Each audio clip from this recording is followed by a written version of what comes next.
All right, y'all. So welcome to Unit 5. Uh, this is number 5 of 7, so we're getting close. So this is all about agriculture and rural land use patterns. And so, how we grow the food that we do, why things are grown in certain places, and the economics behind all of that. And so this is all about agriculture. And it's uh, a really neat unit. I think you're going to enjoy it. It may not seem super exciting when, hey, we're going to talk about food growing, but it is pretty cool. So anyway, I am trying to time myself to try to make these no longer than 25 minutes. So I have my timer going here. So let's go ahead and get started. Uh, these are, and I'm not going to read over all these at any point. So I'm going to go kind of fast on some of these screens. At any point, just pause it so you can kind of get an idea of what everything is. But these are all the different sections within Unit 5, going up through 5.12. So Women in Agriculture rounds us out. So you can read through those and get a sense of what's coming up. All right. So the first 5.1 is all just an introduction to agriculture. So we'll be talking about big overview stuff. And so as we talk about each topic here, just know that we're going to get more in depth into all of these. So don't stress right now if I kind of gloss over some of the stuff, because we're going to be coming back to most of this. So this is, hey, here's what's coming up, 5.1, and then the rest of them are, let's delve into a lot of these more specifically. And then the last couple sections are, what are the overall impacts, the big impacts, the environmental impacts, things like that. So anyway, so here we go. So this is our essential knowledge. Again, this is just from AP curriculum. So agricultural practices are influenced by the physical environment and climatic conditions, such as the Mediterranean climate. So we know that different climates affect agricultural practices. We're going to look at this distinction between intensive farming. Oh, where's my little thing? Intensive farming, there it is, and extensive farming down here. And then there's a couple of definitions that go in there. So those are the vocab for the unit. Now, note when they do talk about the Mediterranean climate, we're going to want to kind of hone in on that a little bit and make sure we know where that climate is and what they grow in that climate. So let's go ahead and get started. So when we look at the physical environment, and again, going through this super quick because you all know this stuff, but just making sure we know, so we're talking about agriculture. We know that plants require several things. They require the space to be grown. They require light, water, nutrients, and suitable temperatures. And so based on where places are on Earth, they have different amounts or qualities of these things. And so we know if you look down here at the bottom left, the bottom right, I'm sorry, this map, this is wheat production, and this is in Russia. All right, and so you can see where there's more wheat production and less uh, based on the climate zones. All right, and so generally we know that as the Earth warms, and this is kind of foreshadowing for the environmental stuff, but as the Earth warms, then crops are generally going to start to move north as well. And so we'll get more into that. All right, so a couple of different climate zones, and we'll look at some maps here in just a second. So we have cold mid latitude. So remember latitudinal lines going horizontally across the Earth. So these are just some of the different climate zones. So cold mid latitude, that's north central US, southern Canada. And so you can kind of see the different types of things, agricultural products that are there. So these are called cereals, wheat, barley. Uh, when you hear the terms, agricultural cereals, that's the kind of stuff they're talking about. Warm mid latitude, this is southern USA. And so this is kind of where we're at, vegetables, fruits, rice, things like that. The Mediterranean climate. So California actually does have a Mediterranean climate. And these are things that you would associate with the Mediterranean: grapes, olives, dates. Grasslands, continental steppe. This is in North Africa, Western USA, so part of us. Grasslands, Mongolia. So we see a lot of this. So not necessarily much growing of crops, but we do see a lot of ranching and we call it pastoral nomadism, but we'll get there. And so anyway, so you get the idea. Rice and cotton and tobacco, subtropical. We do this stuff here as well, so Southeast U.S. And then tropical areas. That's generally where coffee, sugar, tea, cocoa, and pineapple are all grown. So anyway, that's the idea.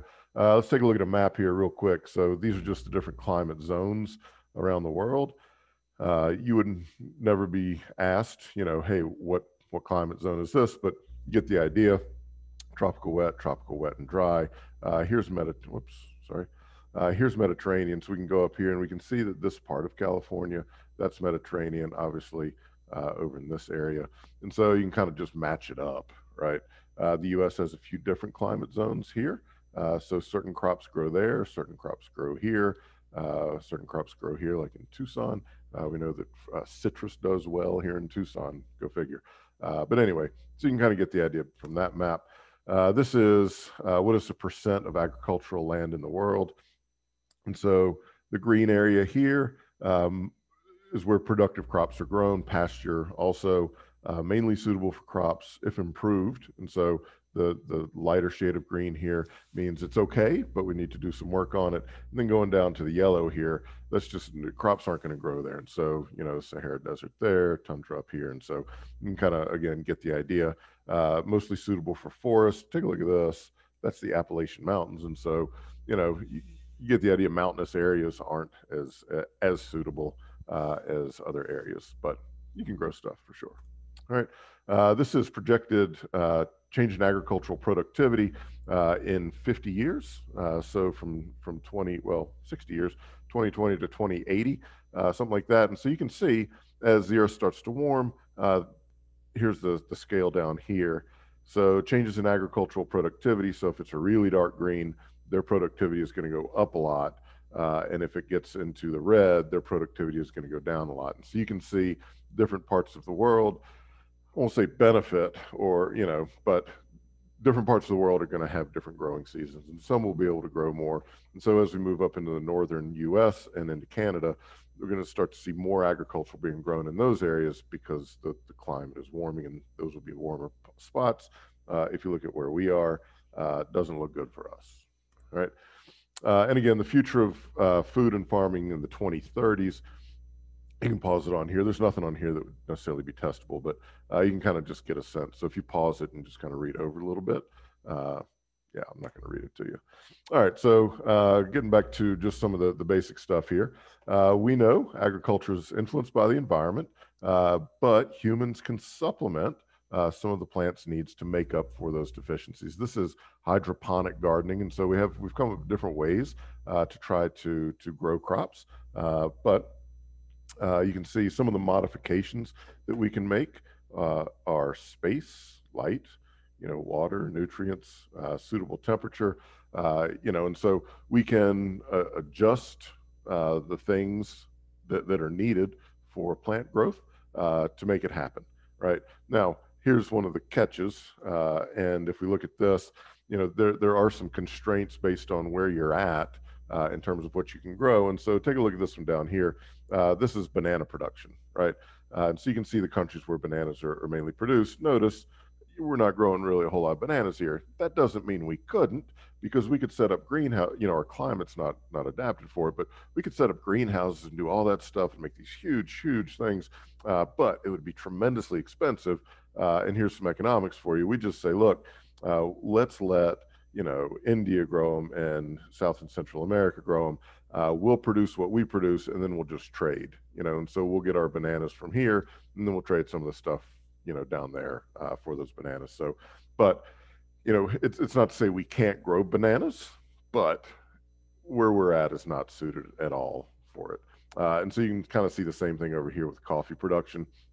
These are big exporting members, meaning this is where the coffee is grown and then shipped out to other places versus, who's buying them the most.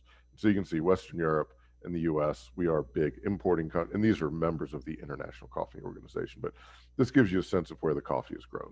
All right, and so again, depends on the climate and where things are grown. All right, let's see, crops grown best in soils that support that crop, duh. Humans can modify the environment, so these are just some summary there. All right, so getting to some of the terms. Agriculture can be characterized as either intensive agriculture. So these are definitely ones that you're going to want to know. And again, we'll get to this again in a later section. So if it's not clicking completely right now, that's okay. But intensive or extensive agriculture. So when we're talking about intensive agricultural systems, this is uh, using large amounts of labor, all right, generally large amounts of labor and large amounts of capital. And so in this sense, the word capital can be used a couple of different ways. In this sense, it means machinery. All right. So that is capital. That is capital. That's a person. All right. But anyway, so you get the idea. So that's what we mean by capital. So in intensive farming, it is generally more capital based and labor based. All right. So, and you can see, and by the way, these are areas that are closer to a city. And so the land, here's the idea, the land that they're using is going to be farmed intensively, meaning they want to get as much out of that land as they possibly can. And so in order to do that, they start to use things like fertilizer, insecticides to kill insects, fungicides to kill fungus, herbicides to kill herbs. Get the idea, weeds, in other words, high efficient machinery, irrigation equipment. So again, intensive farming is all about using the land and sucking as much of as much productivity out of that land as you can. All right. Extensive agriculture is different. This is land that's usually farther away from the city. It's generally characterized by lower capital and less labor inputs. It's larger plots of land. All right. The crop yields do depend on the soil, but the crop yields like per acre are lower, whereas compared to the intensive farming, the crop yields per acre are higher. All right, and so, and we'll get to these, what these are in just a second, shifting cultivation, livestock, and wheat farming. And so these are things that are far, again, farther away from the city, farther away from the main urban areas, and they are, you're not trying to soak every last little bit out of the earth that you can. And so these are some examples, these pictures over here of extensive agriculture. So sorry about that.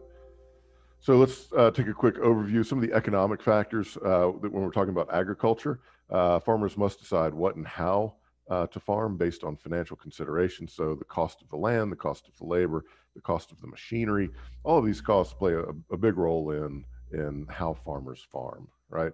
Now, one of the other things that we'll be looking at in one of the later sections is with the economics of agriculture, looking at the productivity of labor and how many people within a country are working in agriculture. So you can see over here in the U.S. and Canada, so this is between 0 and what, 2%, something like that. And so the U.S. and Canada, very small number of people working in agriculture. And so you might wonder why that is. These two maps are basically the inverse of each other, meaning that we have, you know, a small number of people working farms, but remember, we are, I don't think I've said this yet, we are a net exporter of food, meaning we grow more food than we eat, and so we export, and so we're the biggest food exporter in the world. And so you might say, hey, we have some of the lowest percentage of the population in farming. Think about all of the machines. We'll be going over those in another section, but all of the technology we have for farming has made it to where we don't need a whole lot of farmers, meaning that other people can go do other stuff. And so when we look at productivity, and so this is basically a productivity, this is agricultural value added per worker. So this is how much each worker produces basically in a year. And so we have few farmers, but each farmer is extremely productive. All right. Here we have lots of farmers, but each farmer is not very productive. All right. So hope that kind of makes sense, that these two are really, they depend on each other. I mean, they are a mirror image of each other. All right. And so wherever you see high productivity of labor for farm workers, you're going to see a low number of farmers, and vice versa. All right. Again, some of the other economics in agriculture. What is the expected future demand for the product? What's the expected supply of the product? So those of you taking econ, kind of get a sense for that. How is your access to the market? The price of the land, what kind of regulations do you have to follow? Stuff like organics have to do certain things, you know, to put your, to say that you have free range chicken eggs, you know, what kind of regulations go along with that? The price of labor again, and the price of machinery, there should be that.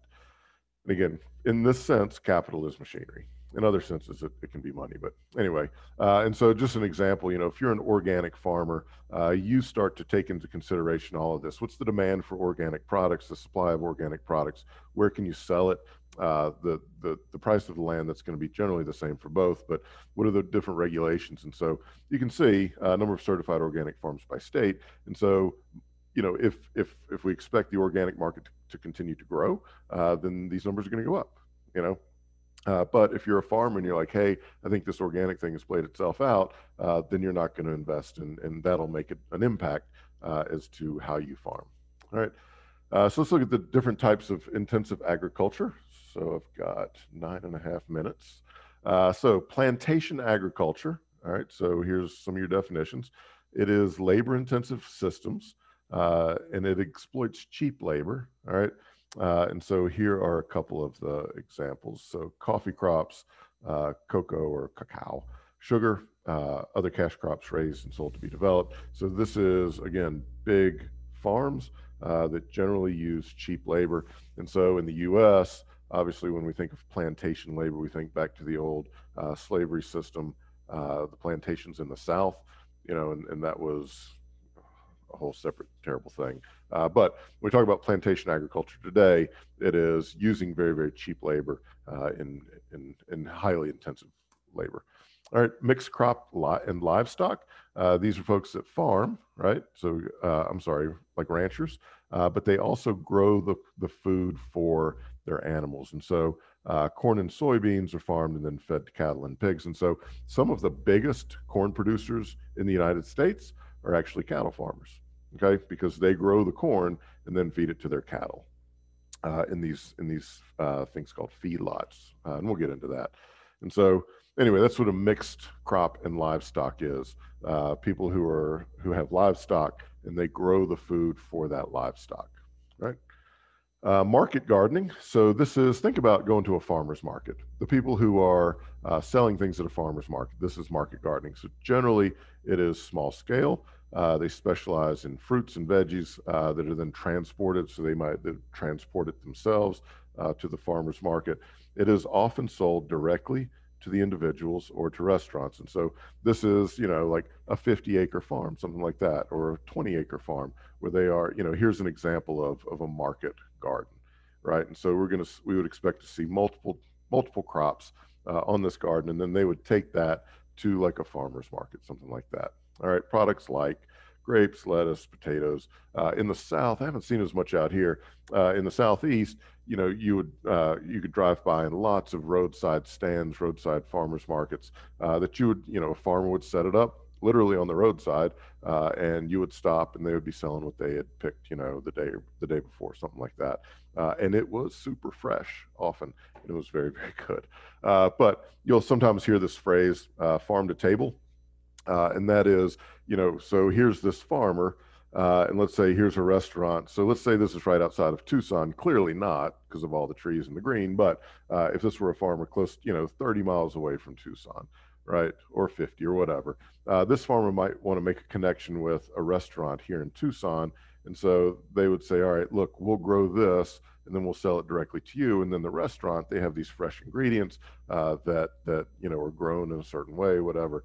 And so that's what they mean by farm to table. All right, and it usually is pretty tasty. So 6.5 minutes. So types of extensive farming. Remember, extensive, we're farther out. Shifting cultivation. Shifting cultivation, if you've ever heard the term slash and burn, this is it. So this would happen. So let's say that you're a farmer and you decide, hey, I want to grow this field. You're going to clear it, and oftentimes it's cleared through burning it. So either you can cut it or you can burn it.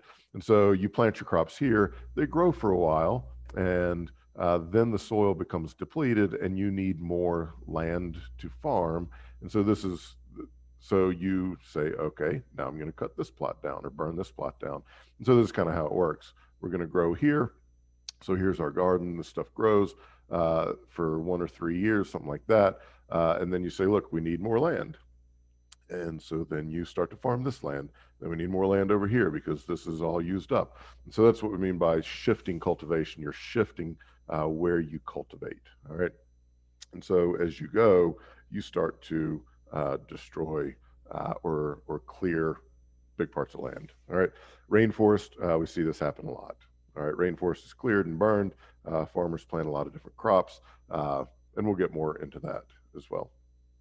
But the soil does lose its fertility after a few years, so they just move on.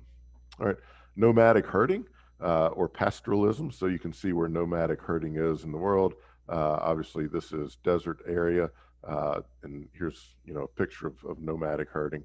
So nomadic herders graze cattle, sheep, and goats in more arid and semi-arid climates. Again, when we look around the world, you have to look at how people have adapted to their environment, right? And we've talked a lot about that. So how do people adapt to their environment?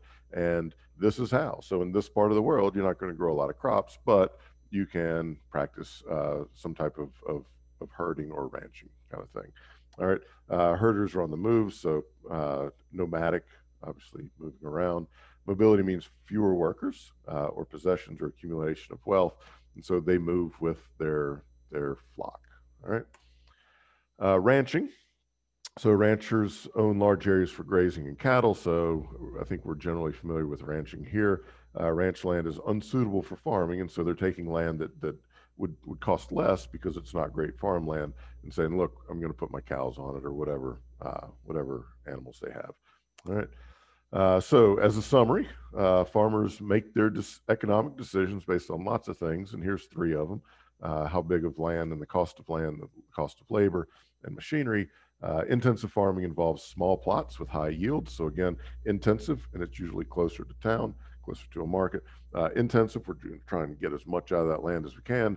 Extensive is, hey, we're way out in the middle of nowhere, and the yields are going to be less. We're not going to use all those crazy big machines that we would in intensive farmings.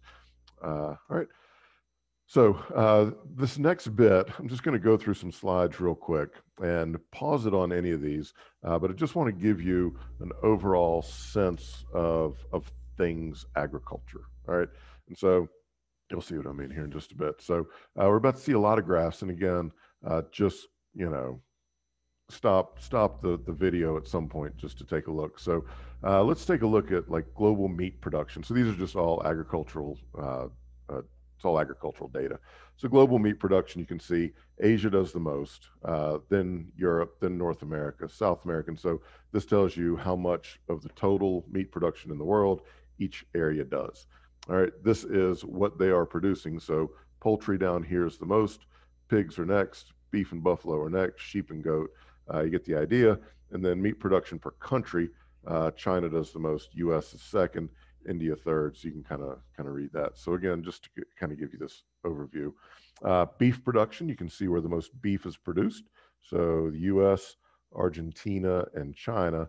Actually, write that one down. I think that might be a question at some point. Pig production, same kind of thing. Russia gets into it there. So we've got those big four. Poultry production, so chickens. Okay. And then here's what we eat. Kind of weird, right? All right, meat supply per person. So this is how much people eat. And so you can see the US is one of the biggest meat eaters in the world per person, Australia as well.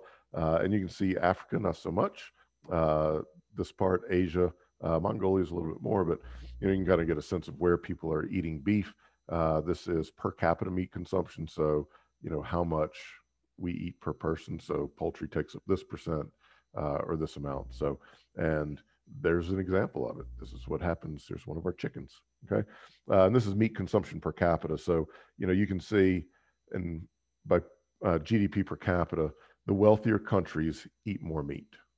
All right. So remember that, because as we move on, the economics of this is going to change, because as countries start to become more wealthy, so as these countries start to become more wealthy, we'd expect to see the demand for meat go up. So that's something that farmers would look at.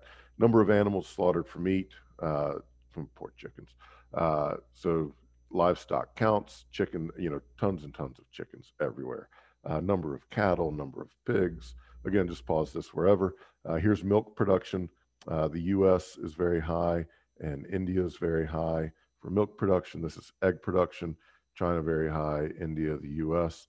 And this is what a chicken farm looks like. So some grow them in these cages. When we talk about cage-free, this would be cage-free. All right, they're still not out in the open, and we'll look at some videos as to how these agricultural practices are there. Oh Lord, my time just ran out. All right, let me finish this up real quick. So global share of fish stocks that are not overexploited, and so somewhere around 65%, 70% of the fish stocks are not overexploited. All right, here's seafood and fish production in the world. So freshwater, pelagic fish, don't worry about that one. So seafood production, wild catch versus aquaculture. So you can see we started to farm fish a lot more. That's what aquaculture is. Fish and seafood consumption per capita. You can see who eats the most fish. All right. More fish stuff, global fishery catch by sector, global wild fish catch, aquaculture production. So you can see large commercial scale. We're going to talk about commercial farming in a bit. Let's see, barley and wheat production. So again, US, this is all the cereals. Rice production is here. Obviously, India and China producing the most rice, just Southeast Asia. Maize production, so corn. So US is a big corn producer. Take a look at this. I do want to make this connection. I'm trying to go fast, but so remember the three biggest beef producers in the world were the US, Brazil, and China. It is not a coincidence that they are also the biggest corn producers because a lot of the farmers grow corn for their beef. All right. So when we talk about corn production, we're not talking about necessarily corn to feed, corn on the cob. We're talking about corn to feed cattle. All right, and then corn for sweeteners and corn for cornstarch. And we're going to watch a fun corn movie. Anyway, potato production. Again, cassava. This is, you might know it as yucca root. And so you can see where that's grown. So now we're seeing different parts of the world growing that. Bean production, apple up here, avocado is here, banana production, we looked at that earlier. Here's how bananas grow, if you were wondering. Sugar beet production, these are all for different kind of cane sugar. So sugar beets obviously are a more northern kind of thing. And then sugar cane is more tropic kind of stuff. All right. Palm oil. We're going to watch some stuff on palm oil in another section. Sunflower seed production. Russia, great with sunflower seed production. How about that? Ground nuts, it's like peanuts, stuff like that. Sesame seeds, almost done. Cocoa beans. So this is one that we might like. So cocoa. So you can see here's the climate for that. All right. And if we go up here, here's the climate for sunflower seeds. And so again, this is just kind of showing the point that, where you are depends on what you grow, or what you reverse that. What you grow depends on where you are. Tobacco production, we used to be really big into it, but not as much. Now China's a big tobacco producer. Tea production, nothing here. And so any of the tea you drink is going to be imported. All right. And that's the beauty of free trade. All right. That's it. So that's section one. I think I was close to 25 minutes. So yeah, you'll have a great day. This should be a fun unit.